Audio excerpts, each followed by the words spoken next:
Hi everyone, how are we doing? I hope you're all doing great. Welcome to Harshita Maheshwari Psychology. तो अगर आप पहली बार यहाँ पे आए हो तो आपको सारी चीजें paper 2 complete for your UGC net psychology आपको यहाँ पे मिलने वाला है। Teaching would be in Hindi and English, notes आपको हिंदी इंग्लिश में प्रोवाइड करवा दूंगी। नोटी वाइक्यूज मॉक्स ये सभी चीजें यहाँ पे करने वाले हैं। चलो नाउ ये टेलीग्राम चैनल की लिंक है, इसको यहाँ से ज्वाइन कर लेना और प्लेलिस्ट में जाके क्लासेस को एक्सेस कर सकते हो। इस तरह से यूनिट वाइज आपकी प्लेलिस्ट बनी हुई है। चलिए, तो हम क्या कर रहे थे, हम साइकोलॉजिकल टेस्टिंग पढ़ रहे थे और उसके अंदर आज हम करने वाले हैं aptitude test and your neuro psychological test. ये दो चीजें हम कोशिश करेंगे कि आज की क्लास में हम कवर कर पाए, जितना हो पाएगा उतना अपन यहाँ पे कवर करने की कोशिश करेंगे। दिसंबर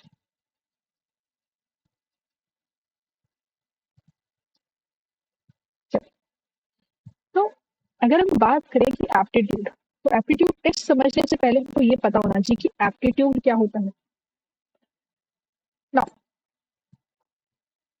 अब अब आपको पहले तो क्या है, बोल देते थे कि चलो आपका 8वीं क्लास में ही डिसाइड हो गया, बचपन में पैदा होते ही डिसाइड हो गया कि भाई बच्चे को तो डॉक्टर बनाना है, इसको तो इंजीनियर बनाना है। आपको इंटरेस्ट हो या आपको इंटरेस्ट नहीं है, आपको आता है नहीं आता है तो भी इंजीनियरिंग ही करनी है, तो भी डॉक्टर ही बनना है, तो भी टीचर ही बनना है, यही सब करना है। तो ये एप्टीट्यूड कहाँ से आया? पर क्या होता था ना कि चलो ठीक है, गिरते पड़ते पास तो हो गए लेकिन उसमें कुछ अच्छा कर ही नहीं पा रहे हैं। इस वजह से ये आप लोग साइकोलॉजिस्ट हुए, यूगो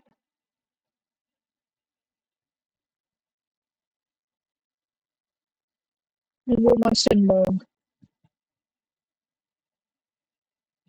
वॉल्टर डिल्स्कॉट, इन्होंने देखा कि चलो धीरे धीरे इंटेलिजेंस में भी टेस्टिंग बढ़ रही है, तो क्या हम साइकोलॉजी को इंडस्ट्रीज में भी अप्लाई कर सकते हैं और क्या इनको हम वर्कर्स को सेलेक्ट करने में, उनको टेस्ट करने में कैसे हम साइकोलॉजी का इस्तेमाल कर सकते हैं कि जो वर्कर्स हम लें, जो इंडिविजुअल्स, जो एम्प्लॉयज हम सेलेक्ट करें, क्या उनके अंदर वो पोटेंशियल, वो एबिलिटी भी है क्या कि जिससे वो कुछ परफॉर्म कर पाए, वो टास्क वो बहुत अच्छे से कर पाए, जिस स्किल्स की जरूरत है क्या उनके अंदर वो स्किल्स डेवलप की जा सकती है। तो एप्टीट्यूड बेसिकली क्या होता है, ये आपके फ्यूचर पोटेंशियल को चेक करता है। क्या करेगा, it is use to predict a person capacity. तो हम कह सकते हैं फ्यूचर पोटेंशियल कि क्या आपके अंदर आज नहीं है, आज आपको प्रोग्रामिंग नहीं आती है, लेकिन क्या आपका पोटेंशियल है, क्या आपके अंदर वो स्किल्स अवेलेबल है कि आप प्रोग्रामिंग सीख के उसमें कुछ अच्छा कर सको।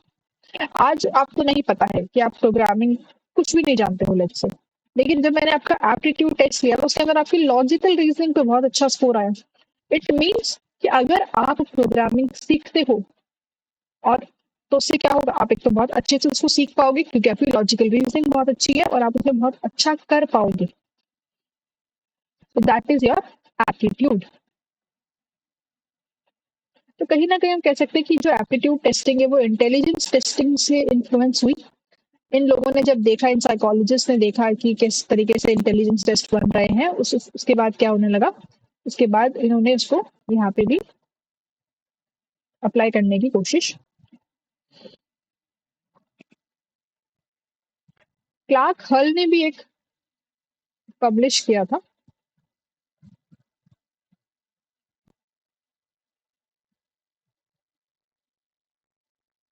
एप्टीट्यूड टेस्टिंग करके, तो इन्होंने भी इस बारे में बात की।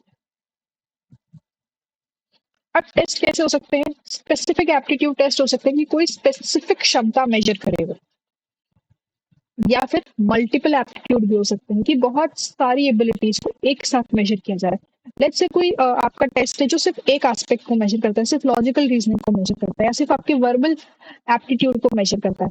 वही बैटरीज भी हो सकती है हमारे पास जो एक साथ क्या करे, जैसे आपका डिफरेंशियल एप्टीट्यूड टेस्ट, वो आपकी वर्बल को भी मेजर करेगा, वो आपकी मैथमेटिकल एबिलिटीज को भी करेगा, वो आपकी क्लरिकल स्पीड को भी करेगा, वो लॉजिकल रीजनिंग भी करेगा, वो सब कुछ करेगा, वो सारी चीजें एक साथ करेगा। तो बैटरी जिसमें डिफरेंट टेस्ट एक साथ हो मल्टीपल, और स्पेसिफिक जब एक स्किल या एक एबिलिटी को मेजर करने के लिए हो। सबसे पहले और सबसे इम्पोर्टेंट जो टेस्ट है, आपको ऑलमोस्ट हर बार इस पे क्वेश्चन आते हैं, दो टेस्ट है जो आपके मेन है, जो इम्पोर्टेंट है एप्टीट्यूड के अंदर, डिफरेंशियल एप्टीट्यूड टेस्ट और जनरल एप्टीट्यूड टेस्ट। आपको ऑलमोस्ट हर बार इन पे क्वेश्चन देखने को मिलेगा, बहुत इंपॉर्टेंट है। तो डिफरेंशियल एप्टीट्यूड टेस्ट 1947 में बनाया जॉर्ज बेनेट ने। बहुत लंबा टेस्ट है, पूरा पूरा दिन चला जाता है इसको करने में। बट वही है कि आपको इतनी सारी कैटेगरीज में ये चीजें मेजर करता है। अराउंड 8 कैटेगरीज है इसके अंदर, अराउंड क्या है 8 कैटेगरीज है इसमें, और उन सभी को क्या कहते हैं, 9-10 घंटे लगते हैं इस टेस्ट को करने में। किसने बनाया? जॉर्ज बेनेट ने बनाया था 1947 के अंदर। क्या इसका हिंदी अडेप्टेशन भी अवेलेबल है? हाँ, इसका हिंदी अडेप्टेशन किसने किया है? जेएम ओझा ने। जेएम ओझा ने इसका ट्रांसलेशन किया, इसको अडेप्ट किया इंडियन पॉपुलेशन के लिए, या फिर जो इंग्लिश नहीं समझती है, जिनको हिंदी में चाहिए, उनके लिए ये टेस्ट हिंदी में भी अवेलेबल है, ताकि क्या हो, अगेन सभी लोग इसको कर पाए। ऐसा नहीं हो कि सिर्फ जिनको इंग्लिश आती है वही इसको अटेम्प्ट कर पा रहे हैं, बाकी कर ही नहीं पा रहे हैं, बाकी का एप्टीट्यूड हम टेस्ट नहीं कर पा रहे हैं। तो ऐसा नहीं है, दोनों के लिए। बट मुझे एक बात बताओ, ठीक है, यहाँ पे इंग्लिश में भी है और हिंदी में भी अवेलेबल है, तो एक टेस्ट जो है ये कल्चर फेयर हुआ कि कल्चर बायस्ड हुआ? Is it going to be culture fair test और कल्चर बायस्ड टेस्ट? क्या लगता है, कितनों ने कल्चर फेयर कहा इसको? How many of you have answered or thought it is a culture fair test? It is a culture biased test. Language है ना।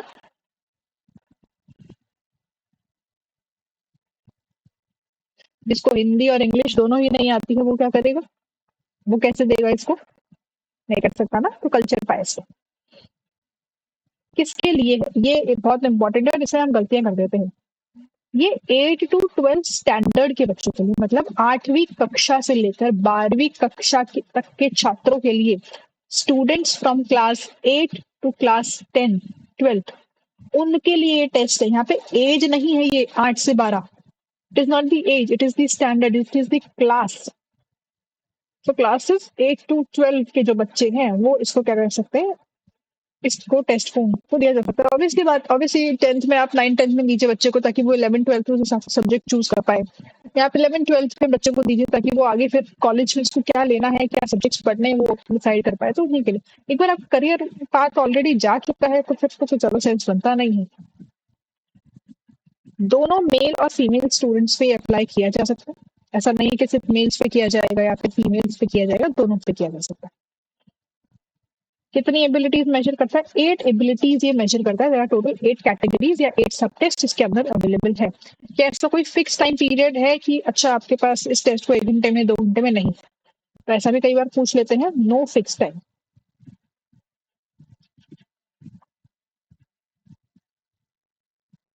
इसको आप क्या कहेंगे? इसे आप बैटरी कहेंगे, मल्टी एप्टीट्यूड बैटरी है एक तरह की, बैटरी है क्योंकि मल्टीपल एप्टीट्यूड एक साथ इसमें टेस्ट किए जाएंगे। कितने? 8 एबिलिटीज आपकी मेजर यहाँ पे की जाती है। सब चीजें हिंदी में लिखी हुई है। अब क्या क्या 8 कंपोनेंट्स है इसके, ये आपको याद करना है। आपको इन 8 के नाम पता होने चाहिए। सबसे पहले तो है आपका वर्बल रीजनिंग। अगेन वर्बल है और उसके साथ रीजनिंग है, यानी कि आपको क्या करना है, आपको समझना है रिलेशनशिप बिटवीन द वर्ड्स। आपको डिफरेंट डिफरेंट शब्द दे रखे होंगे, उनका आपको रिलेशनशिप समझना है। जैसे डॉक्टर, हॉस्पिटल, तो टीचर कहाँ पे,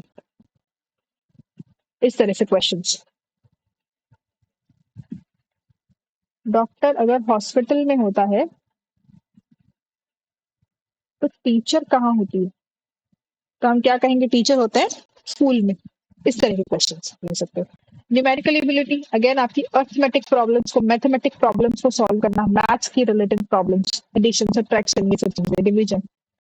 एब्स्ट्रैक्ट रीजनिंग, एब्स्ट्रैक्ट रीजनिंग क्या होती है? पैटर्न्स निकालने शेप में।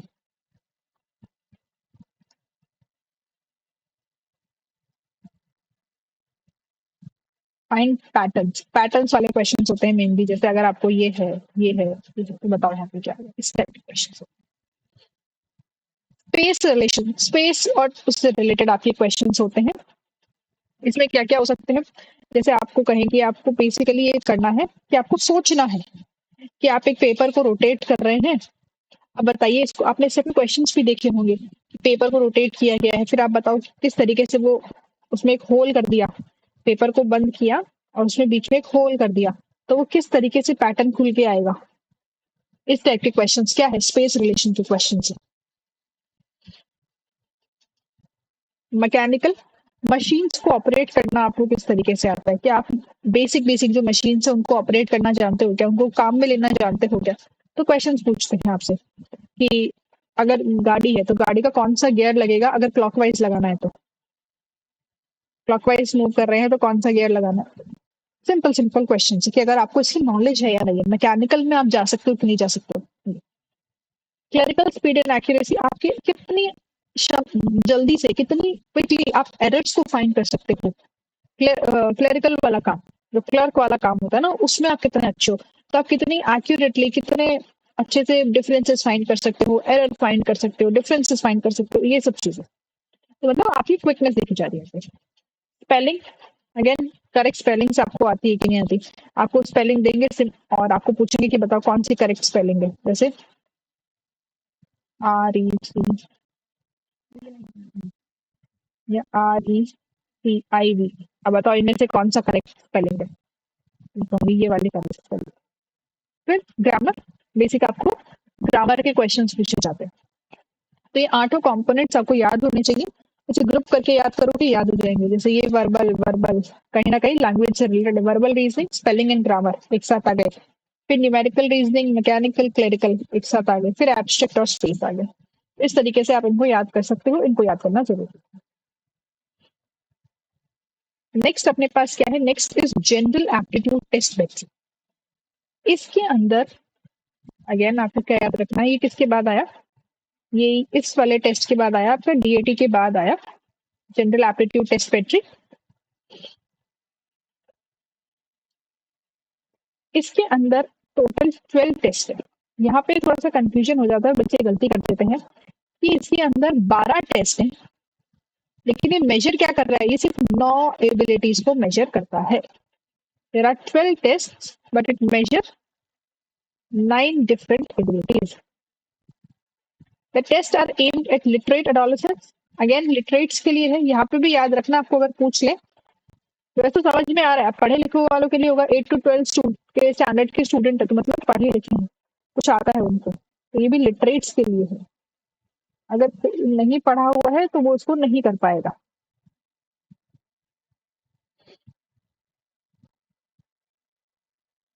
बारह टेस्ट जो 9 डिफरेंट एबिलिटीज को मेजर कर रहे हैं।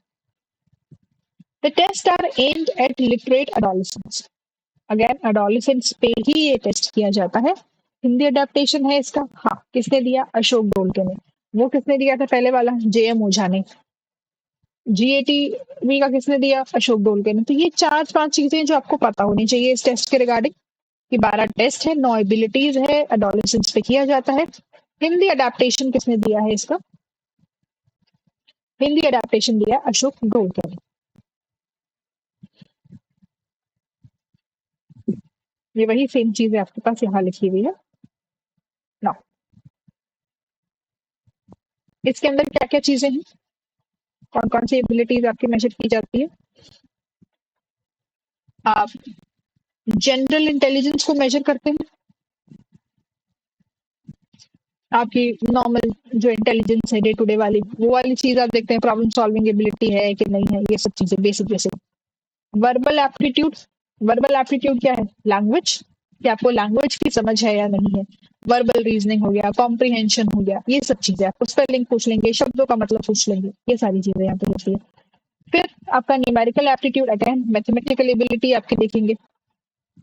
फिर आपका स्पेशल एप्टीट्यूड, अगेन वही पैटर्न रिकॉग्निशन और स्पेस वाला कॉन्सेप्ट, जैसे मैंने आपको बताया वो वाला, कि आपको बताओ मेंटली सोचिए कि किस तरीके से होगा, मेंटल विजुअलाइजेशन करना ऑब्जेक्ट्स का, कि कह सकते हैं कि अपन मिरर इमेज और ये सब चीजें आपको बोलेंगे कि अच्छा बताओ ये ए मिरर में कैसा दिखेगा, ये चीज मिरर में कैसी होगी, या अगर मैं इसके अंदर राइट साइड में कोई होल करूँ एक पेपर में, तो बताओ उसका पूरे पेपर पे किस तरीके से वो चीज शो होगी, रिफ्लेक्ट होगी। ये सब चीजें स्पेशल एप्टीट्यूड में आती है। फॉर्म परसेप्शन में क्या आता है? फॉर्म परसेप्शन में बेसिकली शेप्स को आइडेंटिफाई करना, पैटर्न्स को आइडेंटिफाई करना। क्या आप शेप्स को आइडेंटिफाई या फॉर्म को परसीव कर पाते हो कि नहीं कर पाते?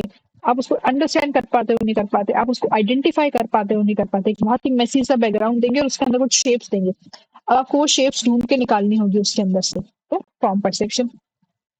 फिर क्या है आपका क्लेरिकल परसेप्शन। क्लेरिकल यानी वही डेटा एंट्री, एरर्स को चेक करना, एक्यूरेसी देखना आपकी, ये सब चीजें। फिर अपना क्या बचता है? मैनुअल डिक्सटैरिटी। मैनुअल डिक्सटैरिटी क्या होती है आपकी? यही कि आपको टूल्स यूज करने आते हैं कि नहीं आते। जैसे नेल्स, हैमरिंग नेल्स, आप कारपेंटर क्या करता है, वो फिलेट होता है, तो वो वाली बेसिक बेसिक चीजें आपको खुद को आती है कि आपको नहीं आती है, वो चीजें देखना। मोटर कोऑर्डिनेशन, आपका हैंड आई कोऑर्डिनेशन देखना, ये बहुत जरूरी है। क्यों जरूरी है आपके? अब ये कहाँ पे जरूरी है? डॉक्टर्स के लिए बहुत जरूरी है। वो मतलब पता चले मतलब इंजेक्शन नहीं लगा पा रहे हैं, या फिर जो टाके लगाने हैं वो स्टिचिंग्स नहीं लगा पा रहे हैं, कि उसको देखना भी है और फिर हाथ से काम भी करना है, तो वो वाली चीज है। तो वो आई का हेड और आई, हाथ का होना चाहिए, वही होना चाहिए ना, स्टिचेस लगा रहे हो, वो वाली चीज मोटर कोऑर्डिनेशन। फिंगर डेक्सटैरिटी, छोटे छोटे स्किल्स, जैसे कि निडल में धागा पिरोना, बहुत ही फाइन चीजें हैं, टाइपिंग करना। इन सब में क्या है, आपके motor skills, fine motor skills की जरूरत होती है, आपके हैंड के मैनिपुलेशन की जरूरत होती है। तो ये सब चीजें आप कर पाते हैं कि नहीं कर पाते? तो इसके अंदर भी आपको ये नाम याद रखने हैं इनके, ये आपसे पूछे जाते हैं।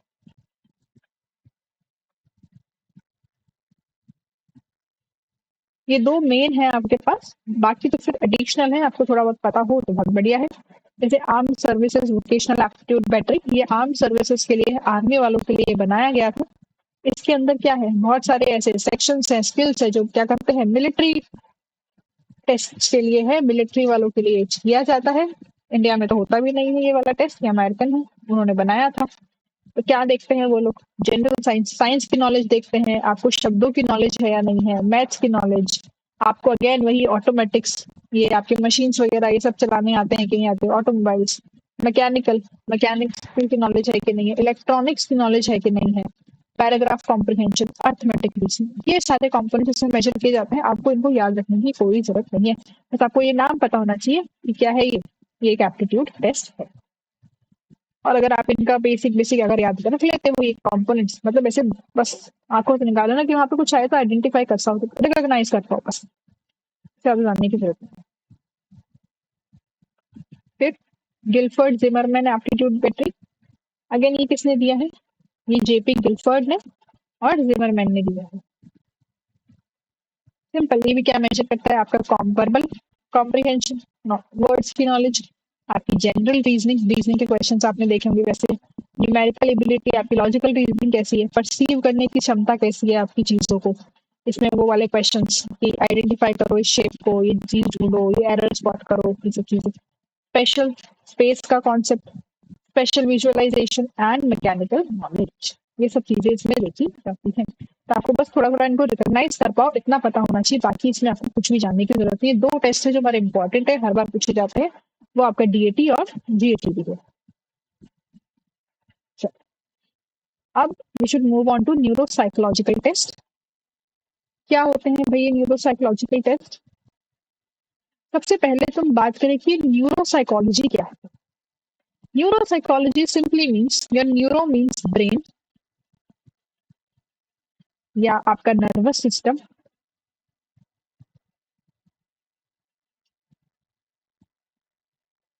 और साइकोलॉजी क्या होती है? आपका माइंड, बिहेवियर, ये सब। सो न्यूरो साइकोलॉजी इज अबाउट कि कैसे आपका ब्रेन या आपके नर्वस सिस्टम की वजह से आपका माइंड और आप कहें तो आपके बिहेवियर, आपके मेंटल प्रोसेसेस किस तरीके से चेंज होते हैं, या फिर उनके अंदर कोई ना कोई बदलाव आता है, वो किस तरीके से अफेक्ट होते हैं, किसकी वजह से? आपकी ब्रेन की वजह से। तो आपकी ब्रेन का क्या इम्पैक्ट है साइकोलॉजी के ऊपर, आपके बिहेवियर के ऊपर, आपके मेंटल प्रोसेसेस के ऊपर, वो कौन स्टडी करता है? वो स्टडी करता है न्यूरोसाइकोलॉजी।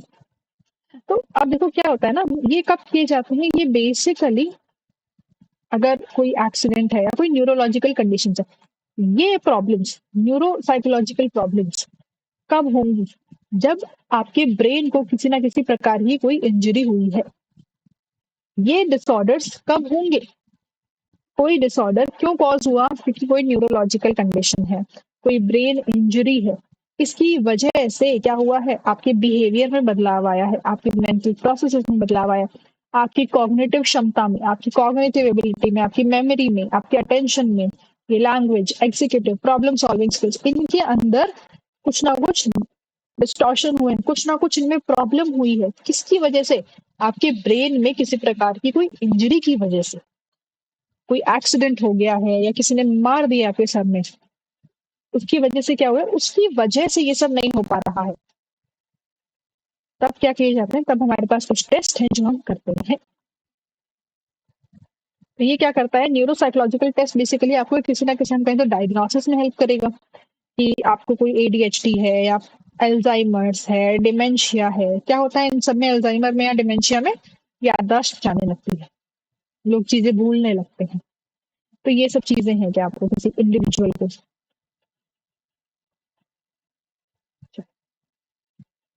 तो we'll start with first, that is clock drawing test. Clock drawing test किसके लिए किया जाता है? क्लॉक ड्राइंग टेस्ट किया जाता है अल्जाइमर या पार्किंसंस के लिए। अब यहाँ क्या होता है?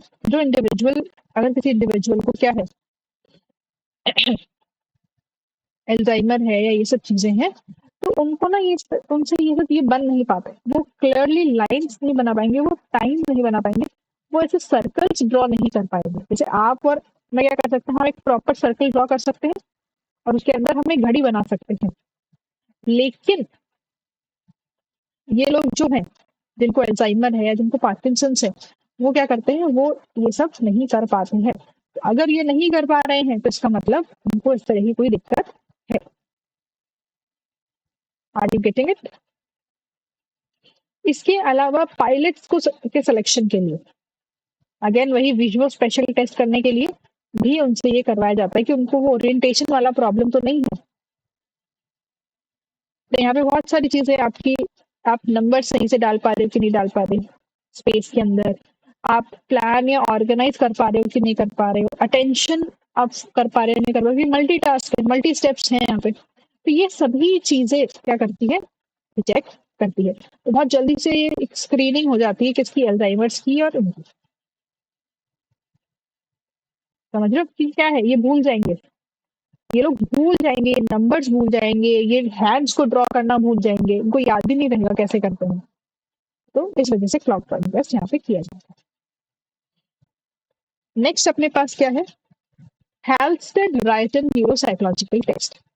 अब इनके अंदर आपको क्या करना है? बेसिक बेसिक कैटेगरीज और ये सब चीजें याद रखनी है कि अगेन किसके लिए है? ब्रेन डैमेज के लिए है, किसी इंडिविजुअल को ऐसा कुछ तो नहीं है ना, और उसकी वजह से उनके अटेंशन में या एग्जीक्यूटिव फंक्शनिंग में, कॉग्निटिव एबिलिटीज में किस प्रकार से इफेक्ट हो रहा है। तो कितने टेस्ट है यहाँ पे? टोटल 10 टेस्ट है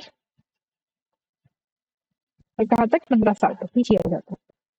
अगेन 6 पॉइंट स्केल है यहाँ पे और 5 कोर सब टेस्ट यहाँ पे होते हैं। कैटेगरी टेस्ट यानी कि प्रॉब्लम सॉल्विंग टेस्ट एक तरह का, यहाँ पे प्रॉब्लम सॉल्विंग एबिलिटी देखी जाती है किसी इंडिविजुअल की, क्या वो प्रॉब्लम्स को सॉल्व कर पा रहा है कि नहीं कर पा रहा है। टैक्टफुल परफॉर्मेंस टेस्ट, यहाँ क्या होता है? ब्लाइंड फोल्ड किया जाएगा, आपकी आंखों में पट्टी बांधी जाएगी और फिर आपको शेप्स दिखाई जाएंगी।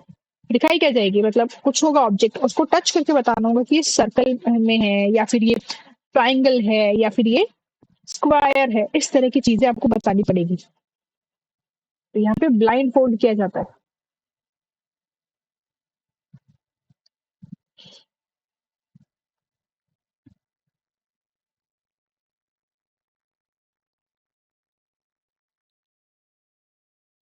और फिर क्या करना है? जैसे आपको वो बना देंगे इस तरह का होगा और ये आपके पास है, तो आपको इसको इसमें फिट करना होगा। इस तरीके से ये सब क्वेश्चन में होता है।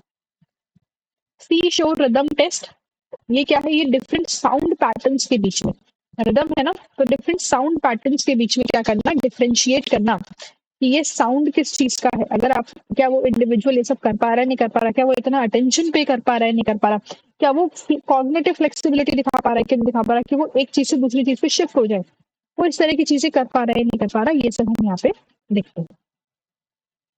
स्पीच साउंड परसेप्शन, जो बोले गए शब्द है क्या वो उनको समझ पा रहा है क्या।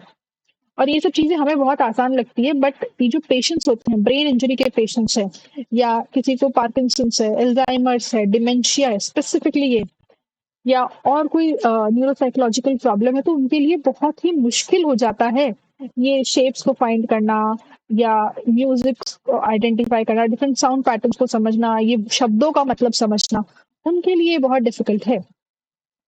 फिंगर टैपिंग स्पीड, आपको इस तरीके से टैप करने को कहा जाता है कि 1 टैप, 2 टैप, 3 टैप्स, और फिर उनकी मोटर स्पीड देखी जाती है कि वो कितना जल्दी कर पा रहे हैं, कितना या नहीं कर पा रहे हैं वो।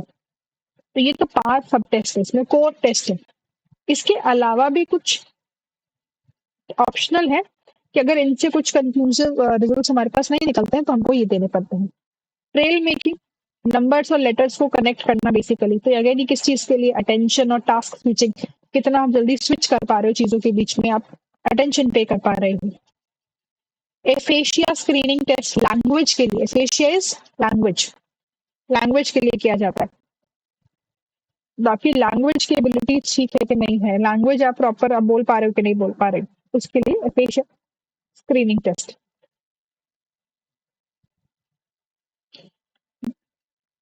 फिर rise and flow of exam, ये आपके परसेप्शन को और सेंसेस को टेस्ट करने के लिए है कि आपका सेंसरी काम कर रहे हैं कि नहीं कर रहे, आपके सेंसेस प्रॉपरली काम कर रहे हैं कि नहीं कर रहे, आप चीजों को परसीव कर पा रहे हो नहीं कर पा रहे हो। ग्रिप स्ट्रेंथ, आपकी स्ट्रेंथ या डेक्सेलिटी, किसी चीज को पकड़ने के लिए कहेंगे और देखेंगे आप इसको कितना अच्छे से पकड़ पा रहे हो। लेटरल डोमिनेंस, आपके असेसमेंट ऑफ हैंड और फुट प्रेफरेंसेस इन टास्क, कि आप अपने पैरों का और अपने हाथों का प्रॉपरली इस्तेमाल कर रहे हो या नहीं कर रहे हो टेस्ट के दौरान। नेक्स्ट कौन सा है अपने पास, लूरिया नेब्रास्का न्यूरोसाइकोलॉजिकल टेस्ट। इससे भी आपको क्वेश्चन आते हैं, न्यूरोसाइकोलॉजिकल टेस्ट से आपको क्वेश्चन आते हैं स्पेसिफिकली, जैसे लूरिया हो गया या अपन आगे विस्कॉन्सिन या बेंडर विजुअल मोटर देखेंगे, इन सबसे आपको क्वेश्चन पूछे जाते हैं। इसमें आपको पूछा जाता है कि कितने टोटल आपके पास स्केल्स होते हैं, तो यू हैव 11 स्केल्स, टोटल कितनी स्केल्स है, 11 स्केल्स है, और 269 यहाँ पे आपके पास आइटम्स है, 269 आइटम्स, 11 सब टेस्ट। कभी 2 पॉइंट स्केल हो जाता है, कभी 3 पॉइंट स्केल हो जाता है, और जितना लो स्कोर उतना ही अच्छा, स्कोर कम है तो अच्छा है, स्कोर ज्यादा हो गया तो प्रॉब्लम है, ये याद रखना। तो यहाँ पे ऐसा नहीं है कि हाई स्कोर आना चाहिए आपका, आपका कैसा स्कोर आना चाहिए, आपका लो स्कोर आना चाहिए। अब इसमें क्या क्या चीजें हैं, अब यहाँ पे आपकी मोटर स्किल्स देखी जाती है सबसे पहले तो, मूवमेंट रिलेटेड स्किल्स।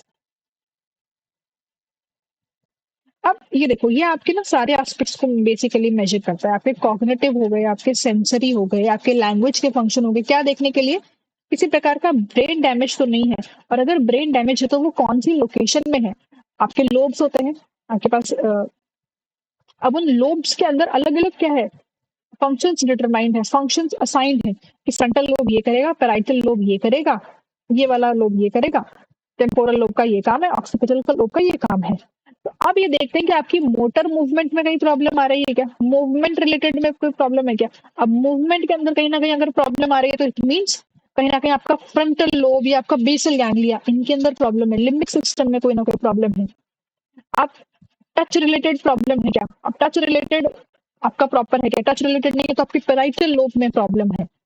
आप साउंड्स को अच्छे से समझ पा रहे हो कि नहीं समझ पा रहे, सुन पा रहे हो, डिफरेंशिएट कर पा रहे हो, ये सब कर पा रहे हो कि नहीं कर पा रहे, नहीं कर पा रहे तो टेम्पोरल लोब में प्रॉब्लम है, ऑक्सीपिटल लोब में प्रॉब्लम है, अगर विजुअल से रिलेटेड प्रॉब्लम है तो। रिसेप्टिव और expressive speech, understanding the language, speech comprehension हो पा रहा है कि नहीं हो पा रहा, या फिर आप एक्सप्रेस कर पा रहे हो नहीं कर पा रहे, बोल पा रहे हो कि नहीं बोल पा रहे हो। तो ये सब चीजें हैं आपका, यानी अगर कॉम्प्रिहेंशन में प्रॉब्लम है तो कहीं ना कहीं वर्निकिज्म में प्रॉब्लम है। इस तरह की चीजें आपसे पूछी जाती है, मतलब पूछी क्या जाती है, इस तरह से हम आइडेंटिफाई करते हैं आपका राइटिंग स्किल्स, आपकी reading, arithmetic mathematical abilities, memory की कैपेसिटी, इंटेलेक्चुअल कॉग्निटिव एबिलिटीज, आपकी स्किल्स, ये सभी चीजें यहाँ पे देखी जाती है। तो इनके नाम आपको याद होने चाहिए ऊपर ऊपर से कि मोटर स्किल्स है, रिदम है, टेक्सटाइल है, 269 आइटम्स और 11 इसमें स्केल्स है। कई बार क्वेश्चंस कैसे पूछ लेते हैं, किसने दिया, एलेक्जेंडर लूरिया ने दिया है।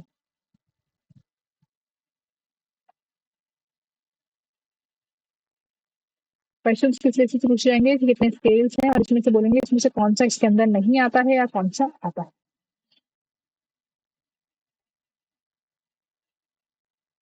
Next what do we have mini mental status examination.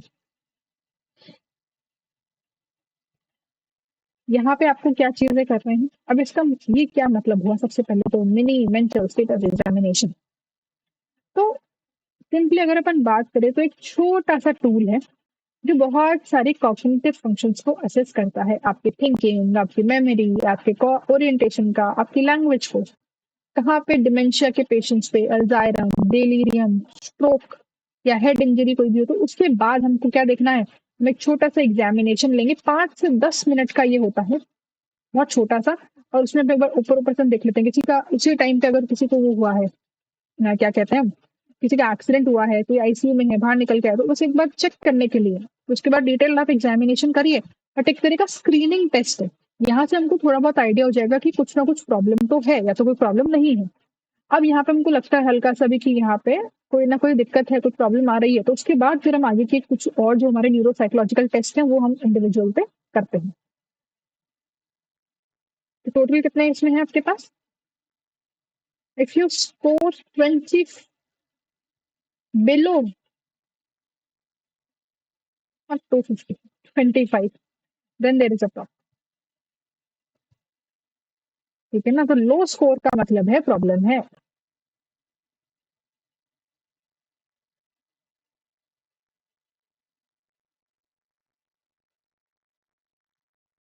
और एक तरह का सिर्फ स्क्रीनिंग टेस्ट है, ऐसा नहीं है कि इससे आप कंक्लूजन निकाल लेंगे कि हाँ बस ठीक है, इसको कोई ना कोई प्रॉब्लम है, सिर्फ स्क्रीन करने के लिए। तो क्या क्या है अपने पास, अटेंशन, क्या आप जो भी टास्क है उस पर अटेंड कर पा रहे हो कि नहीं कर पा रहे हो, उसको अटेंशन पे कर पा रहे हो नहीं कर पा रहे हो, कॉन्सेंट्रेशन वही है कि नहीं है। ओरिएंटेशन, आपका टाइम और प्लेस का ओरिएंटेशन, कि आप कहाँ पर हैं, क्या आपको पूछते हैं ना कोई आईसीयू में से निकलता है, जस्ट उठा है, और या फिर किसी का एक्सीडेंट हुआ है और फिर होश में आया है, उससे पूछते हैं ना कि आपको पता है आप कहाँ पर हो, क्या आपको पता है आपके साथ क्या हुआ था, क्या आपको पता है अभी कौन सा साल चल रहा है, कौन सा महीना चल रहा है। ये बेसिक बेसिक चीजों से पूछी जाती है, तो आपको टाइम और प्लेस के बारे में आइडिया है या नहीं है। फिर रजिस्ट्रेशन, रजिस्ट्रेशन में सिंपली आपसे चीजें पूछी जाती है कि आपके दिमाग में, आपकी मेमोरी में चीजें कितनी स्टोर है, कि चलिए 3 ऑब्जेक्ट्स का नाम बताइए, और वो आपसे बोलते हैं कि आप इनको अच्छा इनकोड नहीं कर पा रहे हो कि कर पा रहे हो। तो मैं आपको बोलूंगी कि एप्पल, बॉल, टेबल, मैं आपको बोलूंगी कि चलिए इनको वापस से बताइए, मैंने आपको क्या 3 वर्ड्स बताए थे, फिर आप बताएंगे एप्पल, बॉल एंड टेबल। नहीं बता पाए, इट मीन इनकोडिंग में प्रॉब्लम है, कि आपकी ब्रेन आपका क्या कर रहा है, इनकोड ही नहीं कर पा रहा, उसको ले ही नहीं पा रहा है इन्फॉर्मेशन को। Recall of short term memory, जो चीजें आपकी शॉर्ट टर्म मेमोरी में अभी आपको कुछ टाइम पहले बताई, उसको रिकॉल करने के लिए बोला जाता है कि मैंने आपको अभी 10 मिनट पहले कुछ बताया था, चलिए मुझे बताइए, ऐसी चीजें। लैंग्वेज, कि वही है, ये चीज क्या है, आप मुझसे पूछेंगे ये क्या है, तो आप बताएंगे इट इज अ पेन, मतलब आपके लैंग्वेज आप समझ पा रहे हैं, वर्बल इंफॉर्मेशन को प्रोसेस कर पा रहे हो और उसको समझ पा रहे हो। आई hope this is clear. Visual special construction, visual special आपका बेसिकली विजुअल और स्पेशल अंडरस्टैंडिंग, वही स्पेस की अंडरस्टैंडिंग की ये ऐसा है, ये ऐसा नहीं होगा, ये क्या होगा, ये वाली चीज को अगर मैं एक तरीके से रखूंगी तो ये क्या निकल के आएगा, ये सब चीजें समझना। I hope this is clear to all of you. Next हमारे पास क्या है, नेक्स्ट हमारे पास है bender visual motor motor distort task. ये किसने दिया है? ये टेस्ट दिया है लॉरेट बेंडर ने, बट इसके जो फिगर्स हैं, ये किसने दिए हैं? ये वर्डहाइमर ने बनाए। इस वजह से इसका नाम है vendor visual motor gestalt task, दोनों का नाम आ रहा है। अगेन किस चीज के लिए? वही आपकी विजुअल, आपका देखना, और आपकी मोटर मूवमेंट, इन सब की फंक्शनिंग को, आपके परसेप्शन की स्किल्स को, या फिर आपके कोई किसी इंडिविजुअल में कोई न्यूरोसाइकोलॉजिकल इम्पेयरमेंट तो नहीं है, ये सब चीजें यहाँ पे देखने के लिए ये टेस्ट बना है कि कोई ब्रेन डैमेज नहीं हो, कोई डेवलपमेंटल डिसऑर्डर्स नहीं हो, ये सब चीजें यहाँ पे देखी जाती है। तो यहाँ पे टोटल कितने कार्ड्स हैं आपके पास? 9 फिगर्स है बेसिकली, यहाँ पे फिगर्स कह लीजिए, कार्ड्स कह लीजिए, और कितने पे? 3x5 इनका जो साइज है। तो ये आपके पास 8-9 कार्ड्स है। क्या क्या चीजें देखती है? विजुअल परसेप्शन, आप विजुअली कितना चीजों को परसीव कर पाते हो, आपका मोटर कोऑर्डिनेशन कैसा है, मूवमेंट का कोऑर्डिनेशन कैसा है, कॉग्निटिव डेवलपमेंट हुआ है कि नहीं हुआ किसी का, आपके न्यूरोलॉजिकल डैमेज तो नहीं है किसी के, ये चीजें ये मेजर करता है। समझ रहे हो? तो आपको क्या याद रखना है? आपको ये याद रखना है कि क्या क्या चीजें मेजर करता है। इसमें 9 फिगर्स है, और इसका साइज क्या होता है कार्ड का? 3x5 के कार्ड पे ये रहता है। आई hope this is clear. Next आपके पास है विस्कॉन्सिन कार्ड सॉर्टिंग टेस्ट। ये किस चीज के लिए है? ये आपकी कॉग्निटिव फ्लेक्सिबिलिटी को असेस करता है स्पेसिफिकली। अब कॉग्निटिव फ्लेक्सिबिलिटी क्या होती है? कॉग्निटिव फ्लेक्सिबिलिटी का मतलब है कि कितना आसानी से आप एक थिंकिंग से दूसरी थिंकिंग पे शिफ्ट हो पाते। अभी मैं विस्कॉन्सिन के बारे में सोच रही हूँ, पर क्या मैं इजीली इस पे से शिफ्ट कर जाऊंगी जेस्टॉल्ट पे? अभी हम किसी चीज के बारे में बात कर रहे हैं, उससे जस्ट आप कितना जल्दी दूसरे पे शिफ्ट हो सकते हैं, वो कहलाती है कॉग्निटिव फ्लेक्सिबिलिटी। कितने फ्लेक्सिबल आप है। इस टेस्ट में क्या होता है? इस टेस्ट में देखिए आपके पास ये 4 ऑप्शन है, और ये आपका क्वेश्चन है।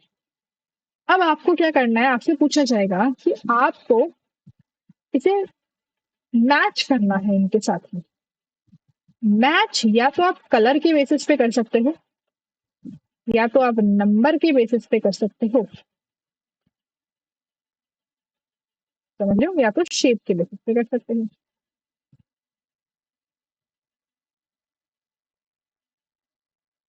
या तो ये शेप यानी इससे मैच हो जाएगा, या फिर ये इससे मैच हो जाएगा, या फिर ये इससे मैच हो जाएगा। इन तीनों में से ही किसी ना किसी के साथ मैच हो जाएगा, बट ये आपको पता नहीं है कैसे होगा, तो आप ट्राई करके देखेंगे। आपने ट्राई किया इसके साथ मैच करने का, ये बोला रॉन्ग, इसके साथ तो मैच नहीं हो रहा। अब जिसके अंदर कॉग्निटिव फ्लेक्सिबिलिटी नहीं है, कोई ना कोई प्रॉब्लम है, तो वो क्या करेगा? वो फिर से बार बार इसको इसी के साथ मैच करने की कोशिश करता रहेगा। नेगेटिव आ रहा है, बार बार बोल रहा है कि गलत है, गलत है, गलत है, फिर भी इसको किए जा रहा है, किए जा रहा है, किए जा रहा है। इसका मतलब ये इस आइडिया से इस आइडिया पे शिफ्ट नहीं हो पा रहा है कि नंबर अगर शेप से नहीं तो हो सकता है कलर से मैच हो जाए, रेड रेड, या फिर नंबर से मैच हो जाए कि 2 यहाँ पे 2 यहाँ पे। तो ये नहीं कर पा रहा है कोई इंटरवेंशन, इसको कॉग्निटिव फ्लेक्सिबिलिटी कहते हैं। शेप्स कौन सी है अपने पास? सर्कल है, ट्राइंगल है, स्टार है, समझ रहे हो, और स्क्वायर, क्रॉस, स्क्वायर, ये 4 शेप्स अपने पास यहाँ पे अवेलेबल होती है।